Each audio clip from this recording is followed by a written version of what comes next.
سفارش کے سلسلے میں سوال ہے کہ جو ایصال ثواب کا سلسلہ ہے والدین مرحومین کے سلسلے میں خصوصاً اس کی کیا صورت ہے، کیا طریقے ممکن ہیں اور شرعی طور پر کس حد تک ثابت ہے۔ دیکھیے، ایصال ثواب کے ضمن میں دو رائے ہیں ہمارے ہاں۔ اکثریت جو بھی ہمارے ہاں سنی علماء ہیں، دیوبندی بھی بریلوی بھی، وہ اس کے قائل ہیں کہ ایصال ثواب ہوتا ہے مالی عبادت کا بھی اور بدنی عبادت کا بھی۔ بدنی عبادت یہ کہ آپ نے نفل پڑھے اور کہا کہ اللہ ان نوافل کا ثواب میرے والد مرحوم کو، والدہ مرحومہ کو یا کسی اور کو پہنچا دیں، یہ ان کا موقف ہے اور وہ مانتے ہیں۔ خیرات کریں اور خیرات کا کہیں، کسی کی بیوہ کی مدد کریں اور کہیں کہ اس کا ثواب اللہ تعالیٰ ان کو پہنچا دے۔ ایک موقف یہ ہے، وہ زیادہ تر ہمارے ہاں جو اہل حدیث حضرات ہیں ان کا موقف ہے۔ تو میں اگرچہ اس معنی میں کہ میں اہل حدیث مسلک سے متعلق نہیں ہوں، لیکن یہ اس معاملے میں میری رائے وہی ہے، وہ یہ ہے کہ بدنی عبادت کا ایصال نہیں ہے، مالی عبادت آپ نے خیرات کی ہے، صدقہ دیا ہے، کسی غریب کی مدد کی ہے، مسکین کی مدد کی ہے، بیوہ کی مدد کی ہے، یتیم کی مدد کی ہے، کسی مقروض کی مدد کی ہے، مال خرچ ہوا ہو تو اس کی جگہ پر جو ہے آپ اپنا ایصال ثواب اس کا کر سکتے ہیں، بدنی عبادت کا نہیں۔ واللہ عالم۔ اب اس پہ یہ کہ آپ جس پر چاہیں عمل کر لیں، لیکن یہ جو ہم کرتے ہیں اس کے لیے محفلیں منعقد کرنا اور قرآن خوانیاں ہو، یہ سب بدعات ہے۔ جو بھی ہوگا انفرادی طور پر ہوگا، اجتماعی کسی شے کا ثبوت موجود نہیں ہے ہمارے پاس۔ اس کے لیے جمع ہونا ہے اور پھر کھانا پینا بھی ہے اور ایک تقریب بن گئی ہے اور وہ ایصال ثواب کے لیے ہے، یہ ساری چیزیں، اور بچوں کو بلایا جا رہا ہے، قرآن پڑھوا رہے ہیں، انہیں پیسے دے رہے ہیں، اور وہ قرآن بھی کیا پڑھتے ہیں، وہ دو ورق جو ہے وہ لٹتے ہیں، وہ پیسے پڑھنے لینے کے لیے تو آئے ہوتے ہیں بیچارے، نہ انہیں سمجھ، یا یہ کہ اچھا بھائی تم ادھر بیٹھ جاؤ، یہ صفحہ تم پڑھ دو، یہ صفحہ میں پڑھ دیتا ہوں۔ کیا حماقتیں ہیں! ایسے مذاق میں تو سمجھتا ہوں دین کا اور قرآن کے ساتھ تمسخر ہے جو ہوتا ہے، یہ سب بدعات ہے۔ البتہ ذاتی سطح پر آپ نے قرآن پڑھا، اب صبح کے وقت تلاوت کی، اس کا ثواب کسی کو پہنچا دیا، تو جو پہلا مسلک ہے اس کی روح سے جائز ہے۔ میرے نزدیک قرآن پڑھنے سے، نماز سے، نفل سے، اس سے نہیں۔ البتہ مالی جو بھی خیرات ہے، صدقات ہیں، تو اس کا ایصال ثواب ہو سکتا ہے۔ اولاد اگر نیک ہے تو وہ خود صدقہ جاریہ بن جاتے ہیں والدین کے لیے، بشرطے کہ والدین نے ان کی تربیت کی کوشش کی ہو۔ اگر کسی کافر کا بیٹا مسلمان ہو گیا ہے تو اس کافر کو تو اولاد سے کچھ نہیں پہنچے، لیکن کوئی شخص مسلمان تھا، اس نے اپنی اولاد کی تربیت بھی اچھے طریقے پر کی ہے، اب یہ جو اولاد نیکی جو کرے گی تو اس سے اس کا بھی ثواب اس کو پہنچتا رہے گا، یہ صدقہ جاریہ کہلاتا ہے۔ سورۃ الضحیٰ کا اس کا جو شان نزول ہے وہ یہ ہے کہ کچھ دنوں کے لیے، ایک تو بالکل شروع میں رک گئی تھی فترت وحی، اس کے علاوہ پھر ایک موقع آیا ہے کہ کچھ عرصے کے لیے بہت دن گزر گیا تو جبرائیل نہیں آئے اور آپ کے اوپر ایک شدید قسم کی جو ہے وہ پریشانی طاری ہو گئی۔ کچھ لوگوں نے بھی طعنہ دینا شروع کر دیا، کچھ عرصے سے محمد تم نے کوئی نئی وحی نہیں سنائی، کیا ہوا تمہارا شیطان کیا چلا گیا وسط؟ کوئی ایسا بھی بتایا گیا کہ ایک دفعہ کئی راتوں تک آپ رات کو اٹھے نہیں، تو کہا وہ تمہارا شیطان تمہیں چھوڑ گیا ہے۔ کوئی ساتھ کے رہنے والی عورت جو تھی کہ رات میں نے سنی نہیں تمہاری کوئی پڑھنے کی جو تم پڑھا کرتے تھے، کہ شاید شیطان تمہیں چھوڑ گیا ہے۔ خود آپ کو جس قدر ایک اشتیاق رہتا تھا کہ وہی آئے اور آپ کی وہ روح کو جو ہے مزید اور غذا اور تر و تازگی جو ہے وہ مسلسل ملتی رہے، اس کی وجہ سے یہاں تک آتا ہے کہ حضور فرماتے ہیں کہ اس درجے میں رنج اور غم میں تھا کہ میں سوچتا بربنائے طب بشری، اس درجے حضور کے اوپر جو ہے یہ شاخ گزر رہا تھا کہ وہی کیسے بند ہو گئی، اور اس میں یہ بھی تھا کہ اللہ ناراض تو نہیں ہو گیا، کیا مجھ سے کوئی خطا تو ایسی نہیں ہوگی، یہ سبب کیا ہوا ہے؟ یہ ہے وہ کیفیت کہ جس کے اندر یہ آیتیں نازل ہو رہی ہیں۔ اور اب آپ اس کو سمجھ لیجئے کہ اس کا نفسیاتی اور انسان کی باطنی کیفیات کے ساتھ کیا تعلق ہے۔ انسان پر دو طرح کی کیفیات طاری ہوتی رہتی ہیں، جیسے میں نے پہلے ایک دفعہ آپ کو بتایا صدیق اور شہید کے درمیان جو فرق ہے بنیادی، کہ کچھ بنیادی طور پر لوگ ایکسٹروورٹس ہوتے ہیں، کچھ بنیادی طور پر انٹروورٹس ہوتے ہیں۔ ایکسٹروورٹس کھیل کود بھاگ دوڑ، لوگوں سے ملنا جلنا، گفتگو ہے، اسے دھکا دے دیا، اس سے مذاق کر لیا، اسی میں وہ خوش رہتے ہیں، بڑے مگن رہتے ہیں، تنہائی انہیں کاٹ کھانے کو دوڑتی ہے۔ اور ایک انٹروورٹس ہوتے ہیں کہ وہ مجلس وغیرہ کو نہیں ہوتے، اپنی تنہائی میں کہیں بیٹھے ہیں، غور و فکر کر رہے ہیں، سوچ بچار کر رہے ہیں، انہیں وہ مجلس سے زیادہ اپنا گوشہ تنہائی جو ہے وہ زیادہ عزیز ہوتا ہے۔ تو یہ دو مزاج اللہ نے بنائے ہیں۔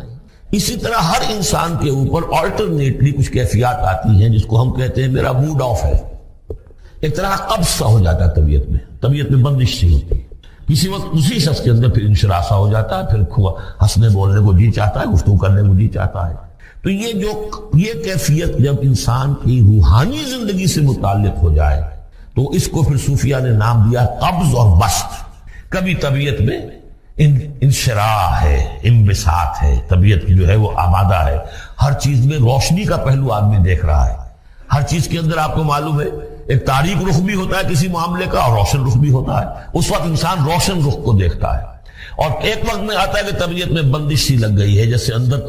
کوئی پکڑ لیا کسی نے، اب طبیعت جو ہے وہ بھی اپنے اندر وہ انقباض محسوس کر رہی ہے، اور پھر آدمی پیسیمسٹک ہو جاتا ہے، نا امید سا ہوتا ہے، پھر اسے ہر معاملے کا تاریک پہلو زیادہ نظر آنے لگتا ہے۔ تو یہ قبض اور بسط کی کیفیات ہیں۔ جب کبھی قبض کی کیفیت ہو، قاضی ثناء اللہ پانی پتی رحمۃ اللہ علیہ نے تفسیر مظہری میں لکھا ہے کہ قبض کی کیفیت میں اس صورت کا پڑھنا تریاق ہے، جس طرح حضور صلی اللہ علیہ وسلم کے لیے گویا کہ اس وقت جو وحی کا بند ہو جانا تھا وہ گویا کہ ایک طرح کے انقباض اور قبض کی کیفیت پیدا ہوئی تھی، اس میں اب اللہ تعالیٰ فرما رہے ہیں والضحیٰ، قسم ہے دن کے دھوپ چڑھنے کے وقت کی، واللیل اذا سجا، اور قسم ہے رات کی جبکہ وہ چھا جائے یا ساکن ہو جائے، سجا کے دونوں معنی سکون۔ اب دیکھیے ان دونوں کو کیوں لائے، اس لیے کہ صبح ہے، حرکت ہے، برکت ہے، چلنا ہے، دوڑنا ہے، ہر شخص جا رہا ہے، ادھر جا رہا ہے، ادھر جا رہا ہے، رات کو سکون ہو گیا، تاریکی چھا گئی اور شور سنگامہ ختم ہو گیا۔ لیکن یہ رات اور دن دونوں ضروری ہے انسان کے لیے، یہاں کا نظام چلانے کے لیے۔ اگر رات ہی رات ہوتی تب بھی یہ دنیا نہ چلتی، اور دن ہی دن ہوتا تب بھی نہ چلتا، تو رات بھی ضروری ہے۔ اسی طریقے سے نفس انسانی کے لیے کبھی کبھی قبض کا وقفہ بھی ضروری ہے۔ آپ اسے یہ نہ سمجھیں کہ اللہ تعالیٰ ناراض ہو گیا، یہ بھی ہماری تربیت کا ایک سمجھیے کہ ایک جز ہے۔ ما ودعک ربک وما قلی، آپ کے رب نے آپ کو رخصت نہیں کیا ہے، نہ ہی وہ آپ سے ناراض ہوا ہے۔ وَلَلْآخِرَةُ خَيْرٌ لَكَ مِنَ الْأُولَىٰ، اور اس کے بعد جو وقت آئے گا اس قبض کے بعد وہ پہلی سے بھی بہتر ہوگا۔ اور میں حیران ہوتا ہوں کہ کیسے غالب نے وہ بات کہی ہے کہ جو بالکل ترجمانی ہے اس کی، رکتی ہے میری طبع تو ہوتی ہے رواں اور، یعنی یہ کہ جب میری طبیعت کے اوپر کبھی کبھی رکاوٹ سی آ جاتی ہے، اب شعر جو ہے اچھے نازل نہیں ہو رہے، لیکن جب وہ رکاوٹ سے میں نکلتا ہوں، اس قبض سے نکلتا ہوں، رکتی ہے میری طبع تو ہوتی ہے رواں اور، اس لیے کہ اس قبض کے بعد جب مرحلہ آتا ہے انبساط کا اور انشراح کا تو وہ ایک قدم آگے ہوتا ہے، آدمی اس پہلی کیفیت سے ایک درجہ جو ہے اس کا بڑھ چکا ہوتا ہے۔ وَلَلْآخِرَةُ خَيْرٌ لَكَ مِنَ الْأُولَىٰ، یقیناً پچھلی ہر گھڑی، ہر ساعت اور ہر قبض کے بعد آنے والا انبساط آپ کے لیے پہلے سے اونچا درجہ لے کر آئے گا۔ وَلَسَوْفَ يُعْطِيكَ رَبُّكَ فَتَرْضَىٰ، ان قریب آپ کا رب آپ کو اتنا کچھ دے گا، اتنا کچھ دے گا، آپ کی محنتوں کے وہ نتائج سامنے آئیں گے کہ آپ راضی ہو جائیں گے۔ اب دیکھیے پچھلی صورت ختم ہوئی تھی وَلَسَوْفَ يَرْضَىٰ، یہاں ہے وَلَسَوْفَ يُعْطِيكَ رَبُّكَ فَتَرْضَىٰ، صرف ضمیر کا فرق ہے، کیونکہ صدیق پر وحی نہیں آتی، براہ راست خطاب نہیں کیا جا سکتا، وہاں وہ صیغہ جو ہے وہ غائب کا ہے، وَلَسَوْفَ يَرْضَىٰ، اور چونکہ نبی وہ ہے جس پر وحی آ رہی ہے، براہ راست مخاطب ہے، تو فَلَسَوْفَ يُعْطِيكَ رَبُّكَ فَتَرْضَىٰ، آپ کا رب اتنا کچھ دے گا کہ آپ راضی ہو جائیں گے۔ اب یہ کہ اسی قبض کی حالت میں پھر اللہ تعالیٰ اپنے احسان جتا رہا ہے، اور یہ بہترین ہے۔ کبھی طبیعت پر ڈپریشن ہو اس طرح کی اور قبض کی کیفیت ہو تو آدمی یاد کرے کس کس مرحلے پر اللہ نے میری دستگیری فرمائی، کن کن مراحل پر اللہ تعالیٰ نے مجھے مشکلات سے نکالا، اس سے وہ حوصلہ بڑھتا ہے۔ اور اس کو بھی سمجھیے کہ اسی انداز میں علم یجد کا یتیمن فآوا، یہ سیرت النبی کے بڑے اہم حصے ہیں جو اس میں آ گئے۔ آپ کی پیدائش یتیمی ہوئے، پوسٹیورس چائلڈ، باپ تو پہلے فوت ہو چکا ہے، 6 سال کی عمر میں والدہ گئی، 8 سال کی عمر میں دادا گئے،